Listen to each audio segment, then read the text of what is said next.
Hello guys. Welcome to Pakistani real reaction. तो कैसे हैं आप सब? उम्मीद है आप सब बढ़िया होंगे। मेरा नाम मुगल से है। हाँ बशर, आजकल भारत फुल अपने एक बोल्ड अंदाज में आया है यार। क्या हुआ है, पिछले दिनों टर्की की मारी सही बैंड बजाई भारत ने, अब अमेरिका की शायद बजा दी है। क्या हुआ है, वीडियो का टाइटल है भारत आया अपनी पर, अमेरिका की भारत के सामने एक भी न चली। मतलब भारत खुद की करेगा। मतलब अमेरिका ने कहीं भारत को किसी चीज पर मनाने की कोशिश की लेकिन उसकी एक भी नहीं चली। अब भारत खुद जो चाहेगा वही करेगा। क्या हुआ है, सारा जानेंगे। इंडियन फेयर का वीडियो है, काउंट करते हैं 3 2 1 एंड स्टार्ट। इस समय की सबसे बड़ी न्यूज भारत और अमेरिका को लेकर आ रही है और ये न्यूज अपडेट G20 समिट के साथ लिंक्ड है, जो कि भारत को 8 से 10 सितंबर तक राजधानी न्यू दिल्ली में होस्ट करना है। दरअसल खबर निकल कर आ रही है कि G20 मीटिंग को लेकर भारत और अमेरिका के बीच अब एक बहुत ही बड़ा डिप्लोमेटिक विवाद यानी कि एक बहुत ही बड़ा टकराव पैदा हो गया है। अब ये चीज तो हम सबको पता है कि 9 सितंबर के दिन प्रगति मैदान में G20 देशों के सभी लीडर्स, प्रेसिडेंट और प्राइम मिनिस्टर्स आपस में मीटिंग कर एक समिट करने वाले हैं। अब होता क्या है कि G20 का समिट हर साल होता है और एक के बाद एक जितने भी G20 के सदस्य देश हैं सभी देश इसको होस्ट करते हैं। आपको याद होगा पिछले साल जो G20 समिट हुआ था वो इंडोनेशिया के बाली में हुआ था। सेम इसी तरह से इस साल का G20 समिट भारत में हो रहा है। अब होता क्या है कि जो भी देश G20 समिट को ऑर्गेनाइज करता है यानी कि होस्ट करता है, वो उसके लिए कुछ एजेंडा, प्रायोरिटीज और थीम को सिलेक्ट करता है और वो खुद ही तय करता है कि जो वो G20 समिट होगा उसमें कौन कौन सी चीजों के ऊपर ज्यादा ध्यान दिया जाएगा, यानी प्रायोरिटी में कौन कौन सी चीजें होंगी। अब जो पिछले साल का इंडोनेशिया में G20 समिट हुआ था, यानी कि पिछले साल जब इंडोनेशिया के पास प्रेसिडेंसी थी, इंडोनेशिया ने मुख्य तौर पर 3 प्रायोरिटीज रखी थी। सबसे पहली प्रायोरिटी थी ग्लोबल हेल्थ आर्किटेक्चर, दूसरी प्रायोरिटी थी सस्टेनेबल एनर्जी ट्रांजिशन और तीसरी थी डिजिटल ट्रांसफॉर्मेशन। इसके साथ ही इंडोनेशिया ने पिछले साल के लिए एक थीम दी थी जिसको बताया गया था रिकवर टुगेदर रिकवर स्ट्रॉन्गर।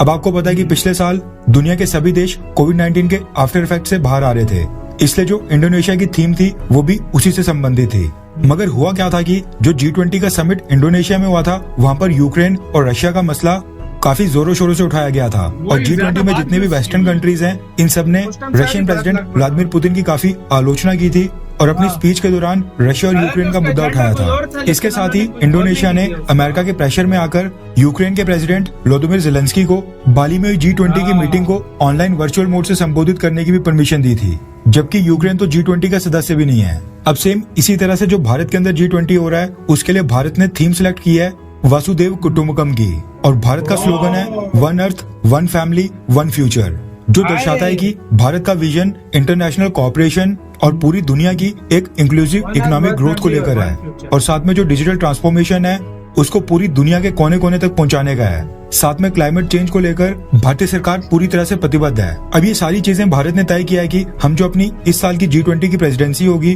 और जो G20 का समिट होगा इनके ऊपर तय करेंगे और इनके ऊपर ध्यान देंगे। लेकिन अब खबर निकल कर आ रही है कि अमेरिका, उसके अलाइज और ये जितने भी वेस्टर्न और यूरोपियन देश हैं ये सभी देश चाहते हैं कि भारत अपने एजेंडे में यानी कि जो 9 सितंबर के दिन भारत में G20 समिट होना है उस दिन के एजेंडा में रशिया यूक्रेन वॉर को भी इंक्लूड करे। रेफरेंस के लिए आपकी स्क्रीन के ऊपर डेक्कन हेराल्ड के आर्टिकल का स्क्रीनशॉट है, जिसके मुताबिक अमेरिका चाहता है कि भारतीय सरकार अपनी G20 की मीटिंग के एजेंडा में यूक्रेन वॉर को सबसे टॉप के ऊपर रखे, जबकि भारत चाहता है कि यूक्रेन वॉर भारत में होने वाली G20 की मीटिंग में डिस्कस ही नहीं किया जाए या फिर इसको तवज्जो नहीं मिले। अब आपकी स्क्रीन के ऊपर द टाइम्स ऑफ इंडिया का एक और स्क्रीनशॉट है। दरअसल पिछले कल अमेरिका के जो भारत में एम्बेसडर है एरिक गारसेटी, उन्होंने भी एक स्टेटमेंट दी है और कहा है कि जो यूक्रेन का इशू है यानी जो रशिया और यूक्रेन के बीच वॉर हो रहा है वो अमेरिका के लिए नॉन नेगोशिएबल है, यानी कि अमेरिका उसके ऊपर बिल्कुल भी कॉम्प्रोमाइज नहीं कर सकता है। और न सिर्फ अमेरिका बल्कि G20 के और भी कई सारे देश हैं जो इस मुद्दे के ऊपर थोड़ा भी कॉम्प्रोमाइज करने के लिए बिल्कुल भी रेडी नहीं होंगे।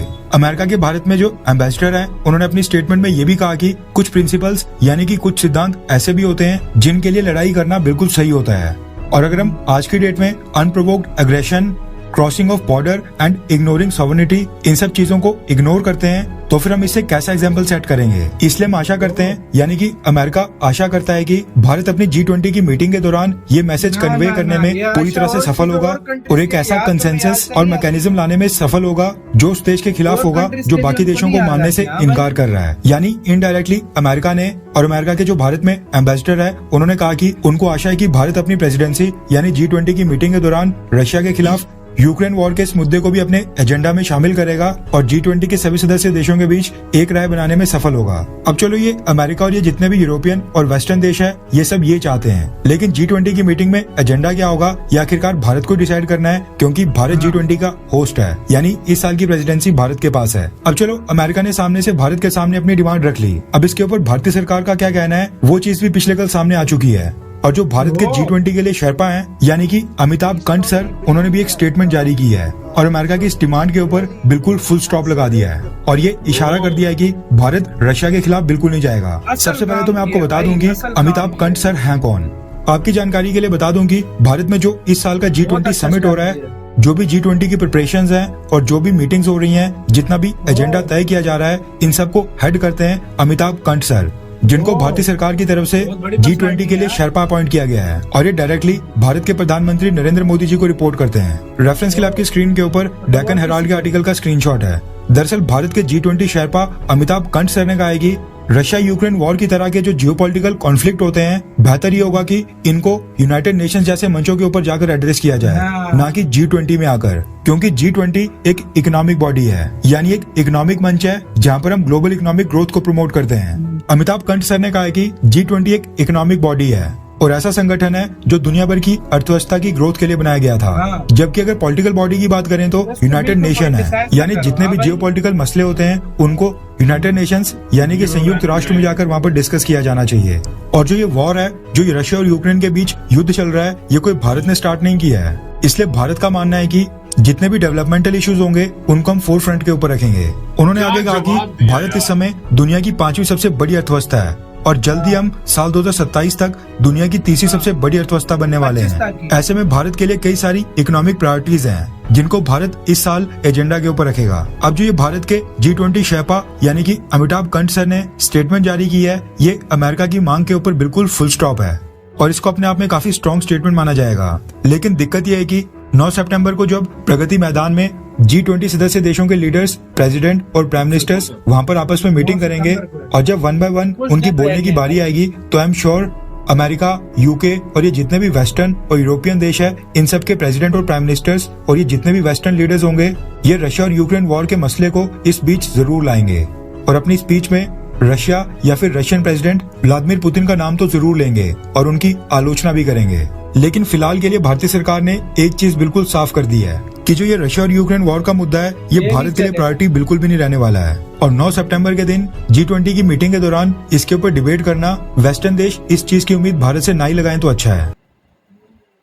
इसी के साथ हो यार वीडियो खत्म। शेर वाला काम किया भाई, शेर वाला काम किया, बिल्कुल नहीं डरा, न प्रेशर में भारत आया। मैं कहता हूँ उनकी इंसीड बजा दी। मैं हमेशा मुझे हर बहुत अच्छा जगह, लगता है, मुझे बहुत अच्छा लगता है जब देखा जाए ना। देखो, एक फ्रंट कंट्रीज होते हैं ना, अब रशिया जिस तरह का बन रहा है या जिस तरह जापान है या जिस तरह के इस तरह फ्रंट कंट्रीज होते हैं, एक मौके पर आकर बंदा कहता है यार दोस्त मुल्क है, सारा कुछ है, चलो हम इनके कहने पर कुछ कार्य हम बोल लेते हैं। असूलों पे डटा हुआ है इंडिया। भारत असूल वाला देश है, असूल से पड़ेगा सच में। ना अमेरिका का प्रेशर, ना जापान का प्रेशर, कुछ ना यूके का। उन्होंने कहा कि भाड़ में जाओ, भाड़ में भाई लग जाओ। मैं जो है ना अपने दिल की करूंगा और मुझे ये सबसे बेस्ट बात लगती है। सलाम मुझे है भाई, सबसे अच्छी लगती सीधी सी बात है, इंडिया को सलाम है जिस लेवल और वाकई में अगर देखा जाए यार, अगर पॉलिटिकल आपको इश्यूज को उठाना है तो आपके लिए यूएन है ना। ये किस लिए G20 बना था कि इकोनॉमी किस तरह करनी है, क्या करना है, क्या नहीं, उस हिसाब से इन पर बात इन्होंने।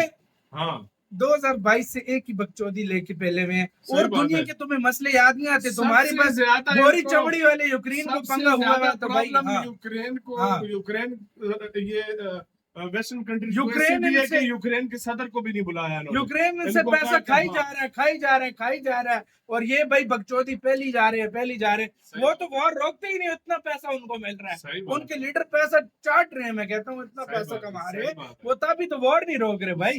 और बकचोदी इन लोगों ने पूरी दुनिया में फैल के रखी है, क्योंकि वो व्हाइट है, सफेद लोगों पे पंगा आया हुआ है। ये ब्राउन पे या ब्लैक पे होता है तो कोई पूछता भी नहीं इन बेचारों को, जिस तरह के इराक, अफगानिस्तान इन जगहों पे हुआ है भाई। आपका बिल्कुल नर वाला काम किया है, शेर वाला काम किया है भारत ने। आपका क्या कहना है अपने कमेंट सेक्शन में देना। अपना बहुत ज्यादा ख्याल रखना तो यार।